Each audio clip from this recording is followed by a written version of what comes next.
Long ago, when these ancient Grecian temples were new, hemp was already old in the service of mankind.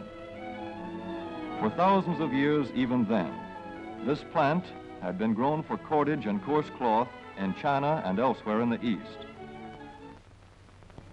For centuries prior to about 1850, all the ships that sailed the western seas were rigged with hempen rope and sails. For the sailor, no less than the hangman, hemp was indispensable.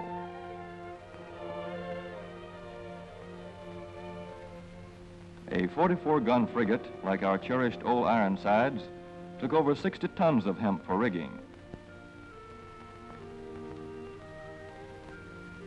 including an anchor cable 25 inches in circumference.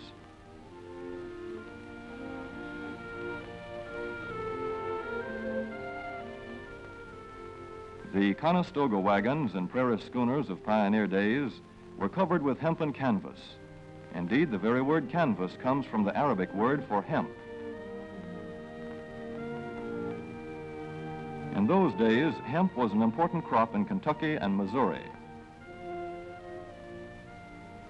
Then came cheaper imported fibers for cordage, like jute, sisal, and Manila hemp, and the culture of hemp in America declined. But now, with Philippine and East Indian sources of hemp in the hands of the Japanese, and shipment of jute from India curtailed, American hemp must meet the needs of our Army and Navy as well as of our industries. In 1942, patriotic farmers at the government's request planted 36,000 acres of seed hemp, an increase of several thousand%. The goal for 1943 is 50,000 acres of seed hemp. In Kentucky, much of the seed hemp acreage is on river bottom land such as this, along the Kentucky River Gorge. Some of these fields are inaccessible except by boat.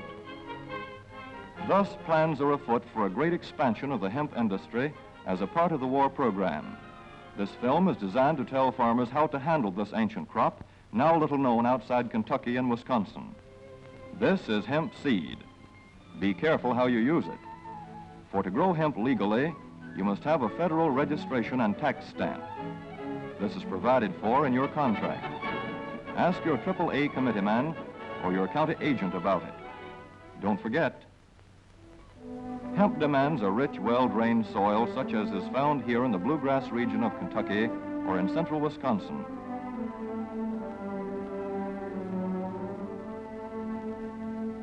It must be loose and rich in organic matter. Poor soils won't do. Soil that will grow good corn will usually grow hemp. Hemp is not hard on the soil. In Kentucky, it has been grown for several years on the same ground, though this practice is not recommended. A dense and shady crop, hemp tends to choke out weeds. Here's a Canada thistle that couldn't stand the competition. Dead as a dodo. Thus, hemp leaves the ground in good condition for the following crop. For fiber, hemp should be sown 5 pecks to the acre. With drill, the closer the rows, the better. These rows are spaced about 4 inches. This hemp has been broadcast. Either way, it should be sown thick enough to grow a slender stalk.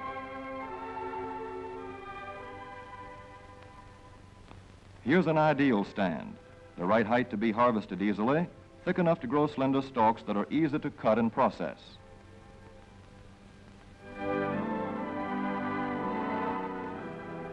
Stalks like these here on the left, they yield the most fiber and the best. Those on the right are too coarse and woody. For seed, hemp is planted in hills like corn, sometimes by hand. Hemp is a dioecious plant. The female flower is inconspicuous, but the male flower is easily spotted. In seed production, after the pollen has been shed, these male plants are cut out. These are the seeds on a female plant. Hemp for fiber is ready to harvest when the pollen is shedding and the leaves are falling. In Kentucky, hemp harvest comes in August. Here, the old standby has been the self-rake reaper, which has been used for a generation or more. Hemp grows so luxuriantly in Kentucky that harvesting is sometimes difficult, which may account for the popularity of the self-rake with its lateral stroke.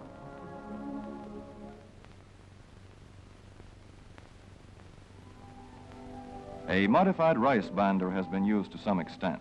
This machine works well in average hemp.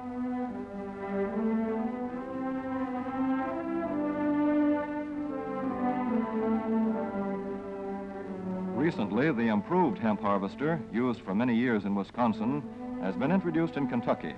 This machine spreads the hemp in a continuous swath.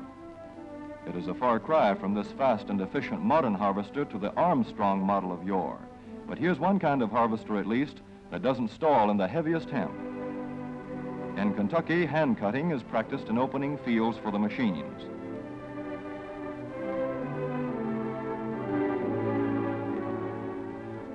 In Kentucky, hemp is shucked as soon as safe after cutting, to be spread out for retting later in the fall.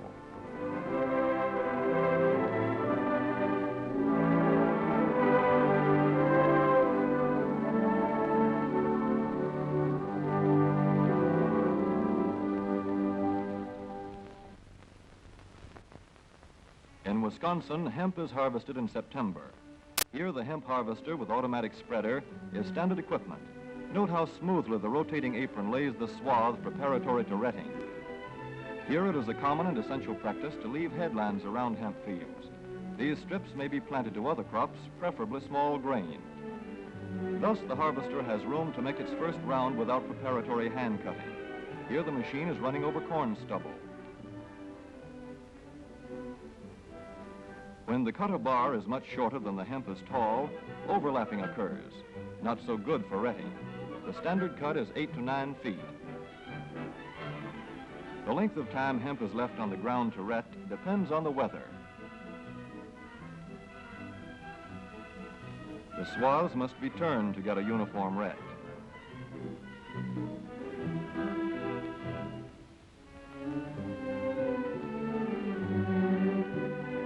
When the woody core breaks away readily, like this, the hemp is about ready to take up and bind into bundles.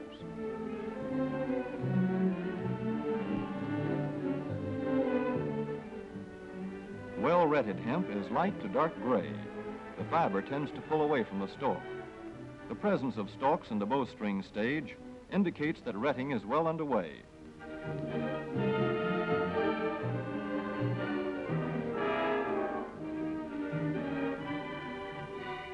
When hemp is short or tangled, or when the ground is too wet for machines, it is bound by hand.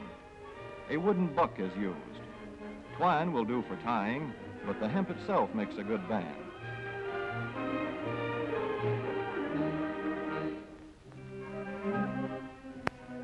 When conditions are favorable, the pickup binder is commonly used.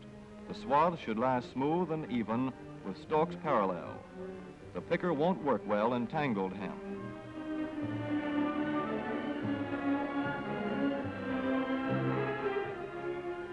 After binding, hemp is shucked as soon as possible to stop further retting. In 1942, 14,000 acres of fiber hemp were harvested in the United States. The goal for 1943 is 300,000 acres. Thus, hemp, Cannabis sativa, the old standby cordage fiber, is staging a strong comeback. This is Kentucky hemp going into the dryer of a mill at Versailles.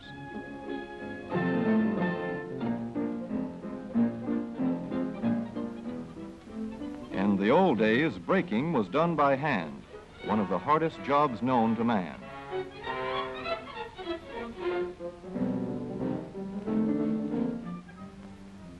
Now the power breaker makes quick work of it.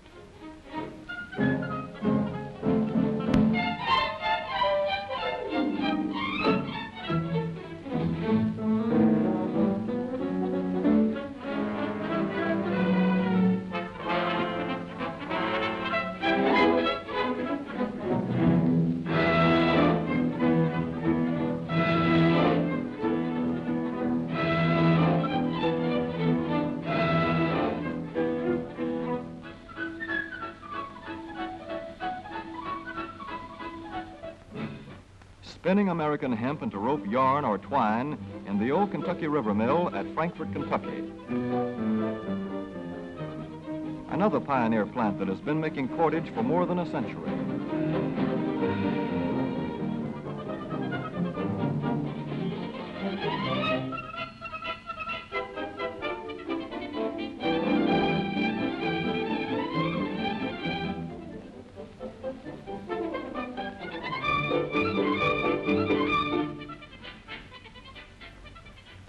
Several such plants will presently be turning out products spun from American-grown hemp. Twine of various kinds for tying, winding armatures, and upholsterers' work.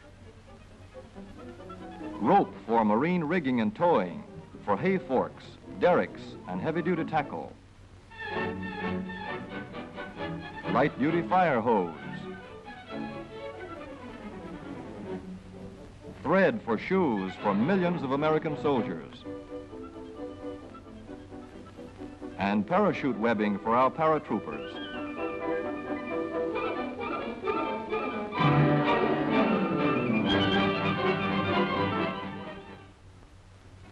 As for the United States Navy, every battleship requires 34,000 feet of rope, and other craft accordingly. So here in the Boston Navy Yard, where cables for frigates were made long ago, crews are now working night and day making cordage for the fleet. In the old days, rope yarn was spun by hand.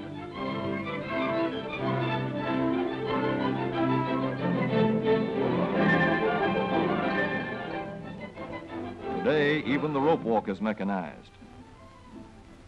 160 fathoms to go.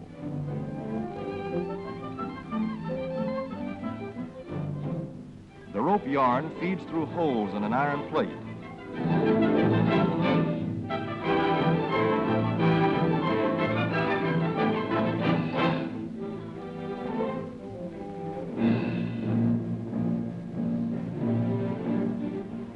This is Manila hemp from the Navy's rapidly dwindling reserve. When that is gone, American hemp will go on duty again. Hemp for mooring ships, hemp for tow lines.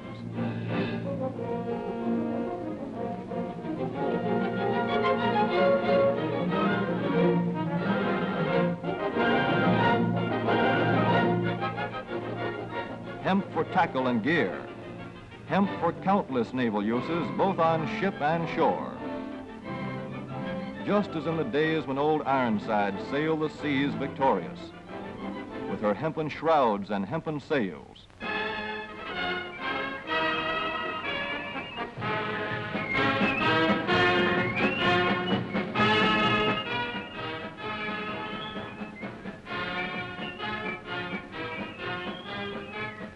Hemp for victory.